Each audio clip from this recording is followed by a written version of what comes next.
Suddenly, there are a lot of Democrats running for their party's presidential nomination. There are some disagreements between them, but one thing many of them appear to agree on is wholeheartedly embracing the foreign policy agenda of Bill Kristol.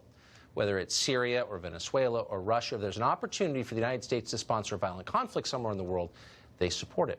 The only exception to this is Congresswoman Tulsi Gabbard of Hawaii. She's a sincere progressive.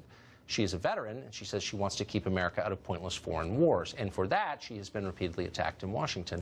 Congresswoman Gabbard joins us tonight. Congressman, thanks very much for coming on. I know that you have been criticized for straying out of approved media outlets. I'm sure you'll be criticized for coming on the show tonight. I just want to reassure Democratic voters that we disagree on many, probably most things, but you're a sincere progressive.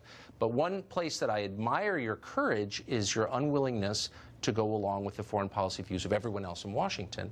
And you really have been attacked for it. Why do you think that is? Look, Tucker, I am a soldier in the Army National Guard.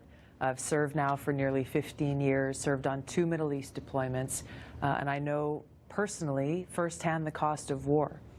In Congress now for over the last 6 years, I've served on the Foreign Affairs Committee as well as the Armed Services Committee, and I have seen how self-serving, powerful politicians from both parties have continued this foreign policy regime change war view, where they think that we, the United States, should be acting as the policemen of the world, and that we should continue to go around and overthrowing and toppling dictators or countries who we don't like, costing us, the American people, trillions of dollars in the process, causing more suffering in the countries where we go and wage these wars, and, oh, by the way, undermining our own national security, as we are seeing playing out before our eyes in countries like North Korea. Yes. Where Kim Jong-un has clearly stated that he is holding on to these nuclear weapons as his only deterrent against the United States coming in and waging a regime change war in North Korea.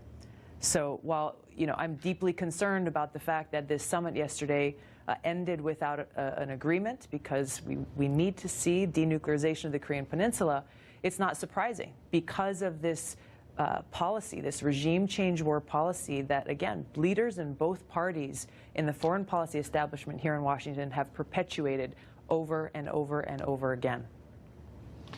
What's so interesting is that worldview, the regime change worldview, I mean, if it worked, at one time I thought it sounded like it made sense, but we've had almost 20 years of it, and it demonstrably hasn't worked. I mean, there's really kind of no debate about how badly it's gone. Why would people still support that? That's a great question. If you look at the military-industrial complex that benefits off of these continued regime change wars, you look at those in Washington who's have invested their entire careers built on continuing to wage these wars, and the most unfortunate thing is they sell them under the guise of humanitarianism to the American people who want to be able to do good things, who want to be able to help people who are suffering, but not pointing out the fact and not facing the truth that in each of these different examples of regime change led by the United States, it has resulted in far more suffering for the people who they're supposedly trying to help.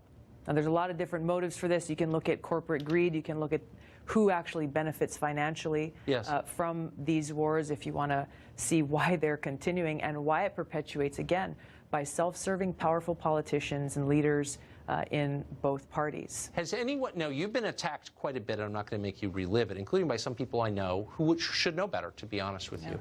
But nobody has engaged you in the argument you just made. Instead, they've dismissed you as sucking up to this dictator. You're a bad person is basically what they're saying. Has anybody actually debated you on the points that you're making? No. No. Constantly I see, again, people from both parties instead resorting to name-calling or superficial attacks because they refuse to engage on the substance of this argument about why they continue to push for and try to wage these regime change wars, ignoring the disastrous consequences on the people in those countries and the American people.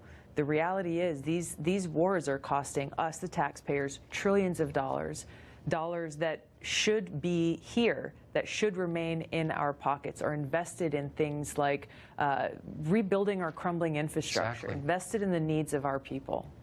I just want to say again, just to be totally clear, We disagree on many things, but I admire your bravery for saying that out loud, and you are always welcome on the show. I appreciate your coming. Thanks, Thank you Tucker. very much. Appreciate it.